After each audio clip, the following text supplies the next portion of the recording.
श्री नंदी जीव दया समिति गोगासर में आयोजित श्री शिव महापुराण कथा के अंतर्गत शुक्रवार को कथावाचक दंडी स्वामी शिवांद्र आश्रम महाराज ने भगवान शिव के विभिन्न प्रसंगों पर विस्तार से प्रकाश डाला। उन्होंने कहा कि भगवान शंकर भक्ति से शीघ्र ही प्रसन्न हो जाते हैं तथा अपने भक्तों की सहायता करते हैं। उन्होंने कहा कि विष का सेवन करके नीलकंठ कहलाने वाले महादेव ने देवताओं का संताप मिटाया था। कथा के अंतर्गत शतरुद्र संहिता के अनुसार महादेव के विशिष्ट अवतारों का वर्णन भी किया गया। इस दौरान भगवान शंकर की झांकी भी सजाई गई। कथा के दौरान काफी संख्या में महिलाएं भी उपस्थित थी।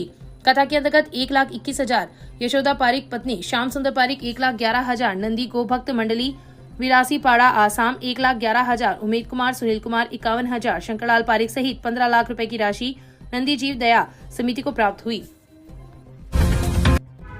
तहसील के गांव छोटरिया की करनी मंदिर में आयोजित श्री करनी कथा के छठे दिन शुक्रवार को करनी माता की विभिन्न चमत्कारों के प्रसंगों पर विस्तार से प्रकाश डाला। कथावाचक डॉक्टर गुलाब सिंह ने कहा कि देशनों को दूसरा स्वर्ग कहा जाता है। उन्होंने कहा कि मां करनी ने अपने पुत्रों को कोलाय सरोवर में स्नान नहीं करने की सौगंध दिलवाई, जिसका पालन आज चारण समाज के सभी लोग करते हैं और कोलायत स्नान चारणों में निषेध है।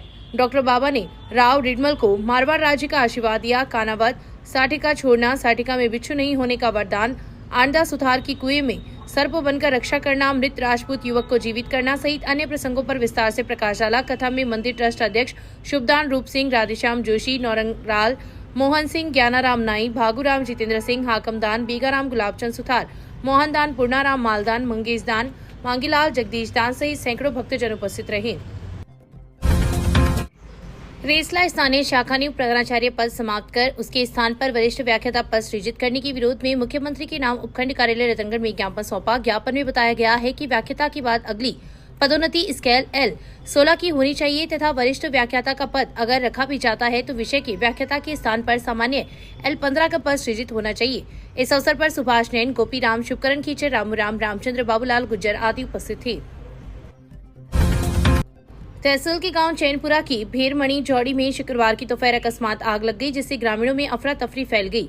जौड़ी में लगी हुई घास में आग लगी जो देखते देखते आसपास के खेतों की सीव तक पहुंच गई तथा जोड़ी के छोटे पेड़ों को भी आग ने अपने चपेट में ले लिया। ग्रामीणों की सूचना पर हेड कांस्टेबल भंवरलाल में पुलिस जाब्ता मौके पर पहुंची तथा नगरपालिका दमकल को सूचना दी। ग्रामीणजनों के सहयोग से पुलिस व दमकल कर्मियों ने 1 घंटे की कड़ी मशक्कत के बाद आग पर काबू पाया। ग्रामीण शंकरलाल जानी, हजारीलाल जानी, परमेश्वर लाल जानी, सीताराम प्रजापत, दीपाराम मेघवाल, आतुराम मेघवाल, महेंद्र जाखड़, गंगासर जाखड़ सहित अपने ट्रैक्टर लेकर मौके पर पहुंचे तथा आग बुझाने में सहयोग किया। चूरू के रोडवेज डिपो के सामने बस की टक्कर से 21 वर्षीय युवक की मौत के मामले ने तूल पकड़ लिया है। परिजनों ने अपनी मांगों को लेकर शव लेने से इंकार करते हुए शुक्रवार को यहां धरना प्रदर्शन शुरू कर दिया। रोडवेज बस ड्राइवर के खिलाफ मुकदमा दर्ज कर गिरफ्तार करने, मृत के आश्रितों को आर्थिक सहायता और रोडवेज बस की व्यवस्थाओं के सुधार करने व ड्राइवर का लाइसेंस निरस्त करने की मांग को लेकर धरना प्रदर्शन किया गया। मौके पर कोतवाली व सदर थाना का जाब्ता तैनात किया गया। आपको बता दें कि बीती रात जयपुर से आ रही रोडवेज बस की टक्कर से वार्ड 10 निवासी बाइक सवार 21 वर्षीय युवक मुस्लिम लोहार की मौत हो गई थी। यह हादसा उस वक्त हुआ जब मुस्लिम लोहार उस्मानाबाद कॉलोनी में अपने भाई के घर से बाइक पर वार्ड 10 लौट रहा था, तभी रोडवेज बस ने बाइक को टक्कर मार दी। मृतक के परिवार में भाई दाऊद की रिपोर्ट पर कोतवाली थाने में रोडवेज ड्राइवर के खिलाफ मुकदमा दर्ज किया गया है। सुजानगढ़ में मुस्लिम समाज के लोगों का पुलिस प्रशासन के खिलाफ गुस्सा फूटा है। गणेश मंदिर से लेकर सैकड़ों लोगों ने एसडीएम कार्यालय तक रैली निकाली और बताया कि होलीधोरा निवासी नबी रसूल नामक व्यक्ति पर हमले के मामले में पुलिस समुचित कार्रवाई नहीं कर रही है और सभी आरोपियों को गिरफ्तार नहीं कर रही है। एसडीएम को ज्ञापन देकर समुचित कार्रवाई की मांग पार्षद इकबाल खान के नेतृत्व में की गई। हमारे वार्ड में, हमारे मोहल्ले में एक नेक भले इंसान, मजदूर इंसान के साथ 19 मार्च को एक बहुत ही दयनीय तरीके से उनको मारने की पूरी कोशिश की गई।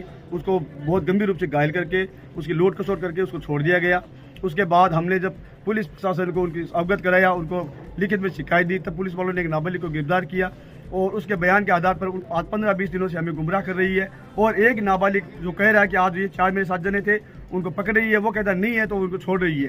यानी अपनी तरफ से पुलिस कुछ नहीं करी, सिर्फ नाबालिग पुलिस वालों को चला रहा है, ना कि पुलिस वाले से कोई पूछताछ कर रहे हैं, ना कोई मोबाइल की डिटेल ले रहे हैं, ना कोई टेक्नोलॉजी के तरीके से या कोई पुलिस के अधिकार के हिसाब से कोई कार्रवाई करके और लोगों को गिरफ्तार कर रहे हैं। जबकि हमें पूर्ण विश्वास है कि उसके साथ वो अकेला नहीं था, उसके साथ और भी लोग शामिल थे और उन लोगों ने मिलकर ये वारदात की है। जबकि पुलिस आज 15 दिन से हमें गुमराह कर रही है कि वो एक ही आदमी था। उस नाबालिग को लेकर उन्होंने गिरफ्तार करके उसको गिरफ्तार कर दिया है। उसके बाद कोई कार्रवाई नहीं कर रही है। हम एसडीएम साहब के मार्फत उनसे मांग करने आए हैं कि भाई जो भी अपराधी है, दोषी है, उनको सारों को गिरफ्तार किया जाए। वो 1 है, 4 है, 10 है, जो भी इसमें दोषी है उसको गिरफ्तार किया जाए, किसी निर्दोष को परेशान न किया जाए।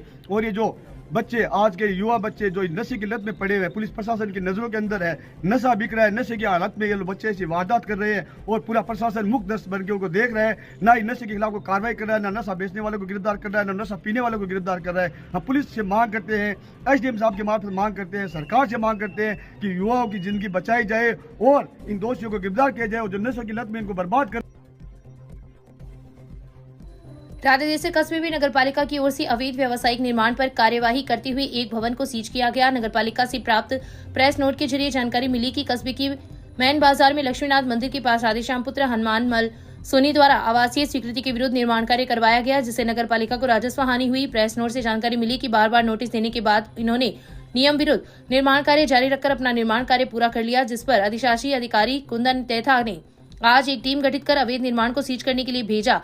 नगरपालिका टीम मौके पर पहुंचते ही भीड़ जुटने लगी। नगरपालिका कर्मियों द्वारा अवैध निर्माण कार्य को सीज किया गया। नगरपालिका टीम में कनिष्ठ अभियंता भरत गौर, सहायक प्रशासनिक अधिकारी जेकी राम गोयल, फायरमैन हुकम सिंह, अर्जुन सिंह, कार्यवाहक सफाई निरीक्षक हरिशंकर, जमादार राजकुमार सहित सफाई कर्मी तथा पुलिस जाब्ता मौके पर मौजूद था। शिवहर जिले के भालेरी थाना क्षेत्र के गांव खींवासर में 30 वर्षीय विवाहिता ने जहरीले पदार्थ का सेवन कर लिया। गंभीर हालत में परिजन निजी वाहन से विवाहिता को राजकीय भर्ती अस्पताल के इमरजेंसी वार्ड लेकर पहुंची, जहां मौजूद डॉक्टर व नर्सिंग स्टाफ ने विवाहिता का इलाज किया। विवाहिता की हालत गंभीर होने पर प्राथमिक इलाज के बाद उसे बीकानेर रेफर किया गया है। अस्पताल के इमरजेंसी वार्ड में परिवार के लोगों ने दोपहर 1 बजे करीब बताया कि 30 वर्षीय विवाहिता शुक्रवार सुबह उल्टियां कर रही थी। उल्टी से जहरीले पदार्थ की बदबू आ रही थी। विवाहिता से पूछने पर बताया कि गुरुवार रात किसी समय उसने जहरीला पदार्थ खा लिया था। जानकारी मिलने के बाद परिजनों ने तुरंत विवाहिता को गांव के ही चिकित्सक को दिखाया। विवाहिता की तबीयत ज्यादा बिगड़ने पर उसे निजी वाहन से जिला अस्पताल के इमरजेंसी वार्ड लेकर आए, जहां मौजूद डॉक्टरों ने उसका इलाज किया, मगर विवाहिता की तबीयत ज्यादा बिगड़ने लगी, जिस पर डॉक्टरों ने प्राथमिक इलाज के बाद उसको रेफर कर दिया। इमरजेंसी स्टाफ ने घटना के बारे में अस्पताल चौकी स्टाफ को भी अवगत करवा दिया। राजदेसर पुलिस ने अवैध मादक पदार्थ के खिलाफ कार्रवाई करते हुए 58 ग्राम गांजा बरामद किया। पुलिस से मिली जानकारी के अनुसार सूचना मिली कि थाना अंतर्गत ग्राम बरपालसर में बनानाथ पुत्र रामेश्वर सिद्ध अपने घर में कोई संदिग्ध सामान छुपा रखा है तथा कहीं बेचने की फिराक में है, जिस पर थाना अधिकारी कमलेश कुमार मेजाब्ते के घर पर दबिश देकर मकान की तलाशी ली। तलाशी के दौरान हाल में लटकी तस्वीर के पीछे प्लास्टिक की थैली में अखबार के टुकड़े में गांजा छुपाया मिला। पुलिस ने 58 ग्राम मादक पदार्थ गांजा सहित आरोपी को गिरफ्तार कर एनडीपीएस एक्ट में मामला दर्ज कर कार्रवाई शुरू कर दी।